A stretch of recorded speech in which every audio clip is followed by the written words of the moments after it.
Yusuf dengan wajah dongkolnya sesekali melirik Siti dan suaminya yang sedang makan bersama di restoran hotel. Perkataan Andre tadi juga terus terngiang-ngiang di telinganya membuatnya semakin dongkol dan kesal, apalagi ditambah oleh Andre yang terlihat sangat sengaja memperlihatkan kemesraan mereka dengan terus mengecup kening istrinya berkali-kali. Yusuf yang tak tahan berniat untuk segera pergi dari sana walaupun dia belum menghabiskan makanannya. Dia berdiri dengan masih membawa perasaan kesalnya. Namun ternyata bukan hanya Yusuf yang terus memperhatikan sepasang suami istri itu. Ada sepasang mata lain yang juga dengan diam-diam memperhatikan kemesraan Andre dan Siti. Mereka terlihat bahagia. Lydia dibuat kaget oleh kedatangan sahabatnya yang langsung duduk di sampingnya. Lydia tersenyum kecut. Jadi itu istrinya? Tanya Nisa, sahabat Lydia. Lydia mengangguk pelan. Nisa menahan senyumnya. Aku masih bingung apa yang sebenarnya terjadi pada Andre. Kenapa dia bisa menikahi wanita seperti itu? Lydia menggelengkan kepalanya pelan sambil menarik napasnya dalam. Mungkinkah dia diguna-guna? Lydia kembali menggelengkan kepalanya sambil menahan senyum. Nisa ikut tersenyum. Apa kamu tak ingin ke sana dan menyapanya? Tanya Nisa tiba-tiba. Tidak, baiklah. Tapi aku akan ke sana dan menyapanya. Nisa berdiri. Lydia langsung berdiri memegang tangan sahabatnya. Jangan. Lydia menggelengkan kepalanya dengan tatapan memohon. Tidak apa-apa. Nisa melepaskan tangan Lydia lalu berjalan menuju meja Andre. Lydia memperhatikan Nita terus berjalan mendekati meja Andre dengan cemas. Hai Andre, apa kabar? Tanya Nisa dengan sok akrab sesampainya dia di depan meja Andre. Andre yang kaget melirik sekilas. Raut wajahnya berubah seketika. Terlihat tidak senang. Nisa tanpa meminta izin langsung duduk di kursi di hadapan suami istri itu. Hal itu tentu saja semakin membuat Andre semakin kesal. Sementara Siti terlihat tetap santai. Oh iya, apa ini istrimu? Tanya Nisa sambil menunjuk Siti. Iya, ini istriku.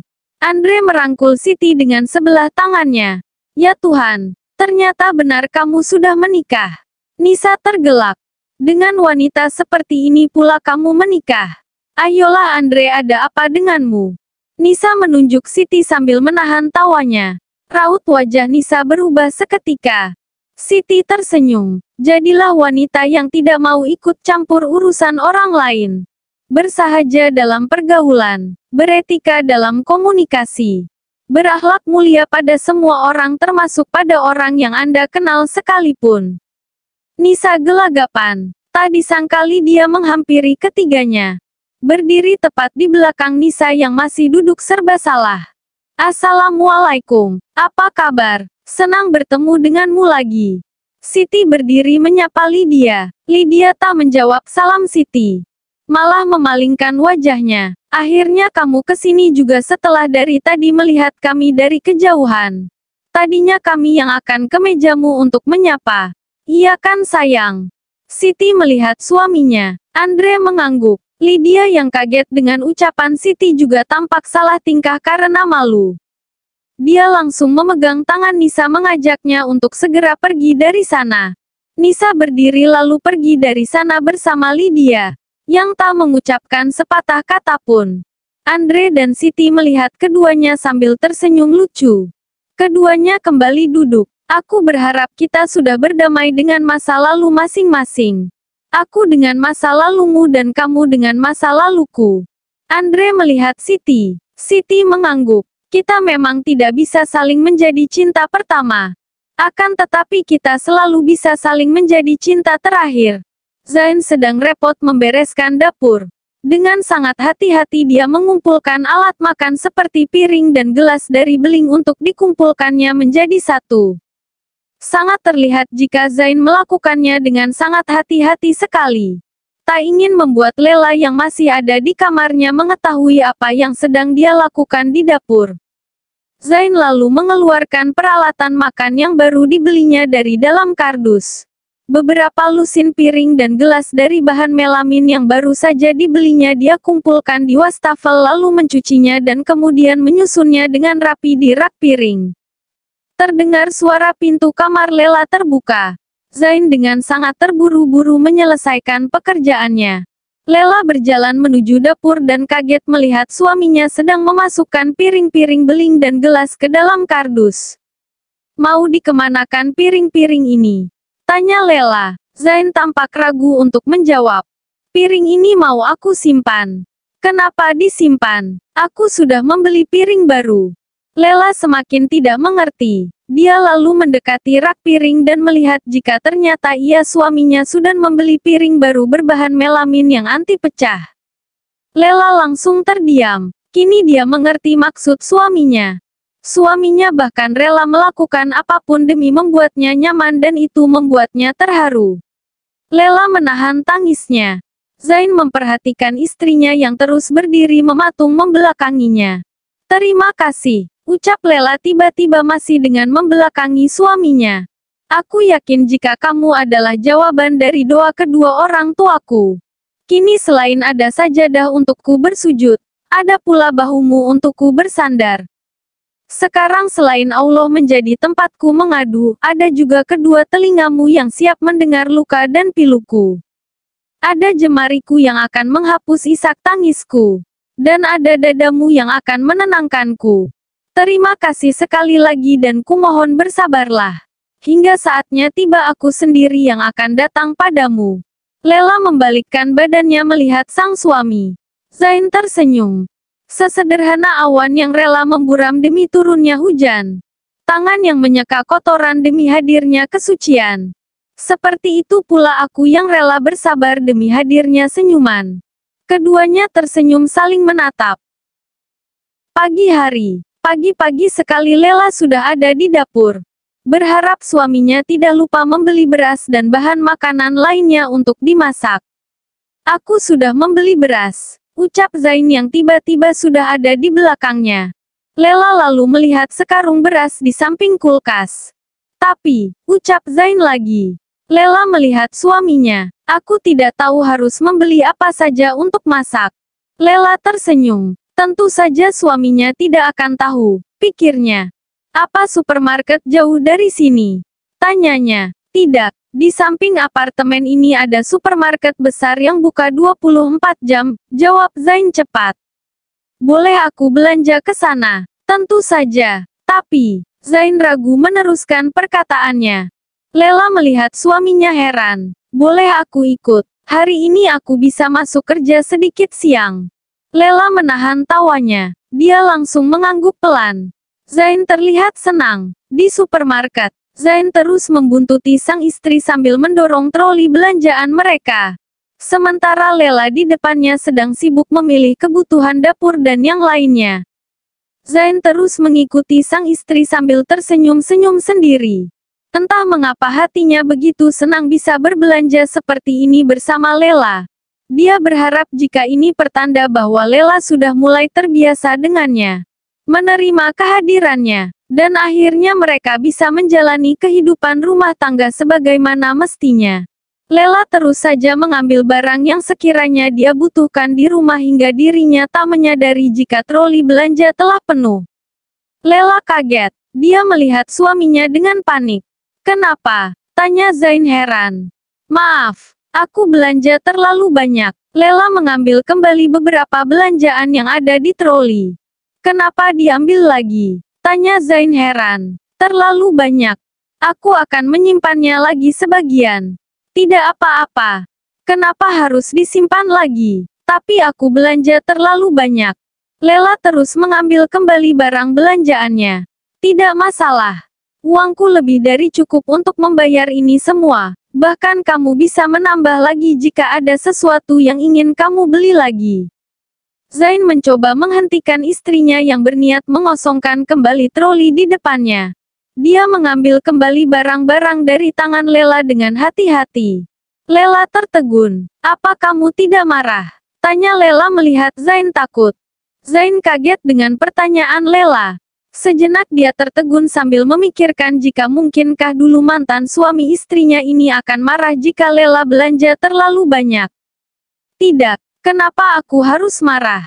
Tanya Zain sambil tersenyum. Uangku adalah uangmu juga, kamu bisa mempergunakannya semaumu. Jangan takut habis karena aku yakin jika rezeki akan lancar jika suami bisa membahagiakan istrinya. Zain lagi-lagi tersenyum, mencoba membuat istrinya tenang. Lela terdiam, sesekali melirik suaminya. Dia kemudian menyimpan kembali sisa belanjaan di tangannya. Beberapa saat kemudian, Zaidan dan istrinya yang sedang berada di dalam mobil ketika akan berangkat kerja tersenyum senang melihat Zain dan Lela yang berjalan beriringan dengan membawa kantong plastik berisi barang belanjaan yang banyak. Tiba-tiba raut wajah Anita berubah. Dia seperti merenung memikirkan sesuatu. Mereka sudah melakukan apa yang tidak pernah kita lakukan. Anita melihat suaminya. Zaidan mengerutkan keningnya. Berbelanja berdua, menghabiskan waktu bersama. Jawab Anita cepat sambil melihat suaminya. Zaidan tersenyum. Kamu mau sepulang kerja nanti kita berbelanja juga? Tanyanya. Aku tidak tahu pulang jam berapa nanti. Jawab Anita sedih. Dia lalu tertegun memikirkan jika kesibukannya membuatnya tak bisa banyak melakukan tugasnya sebagai seorang istri. Tidak seperti istri lainnya yang lebih banyak berada di rumah. Dirinya harus pintar membagi waktu antara pekerjaan rumah dan kliniknya. Sehingga untuk urusan keperluan dapur dan yang lainnya terpaksa dia membeli secara online dan selalu diantarkan langsung oleh kurir toko. Padahal dia tahu jika berbelanja bersama dan menghabiskan waktu bersama adalah satu-satu cara untuk bisa saling mempererat hubungan suami istri. Maafkan aku, Anita melihat suaminya. Maaf untuk apa? Aku terlalu sibuk dengan pekerjaanku dan tak bisa melakukan tugasku sebagai seorang istri sepenuhnya.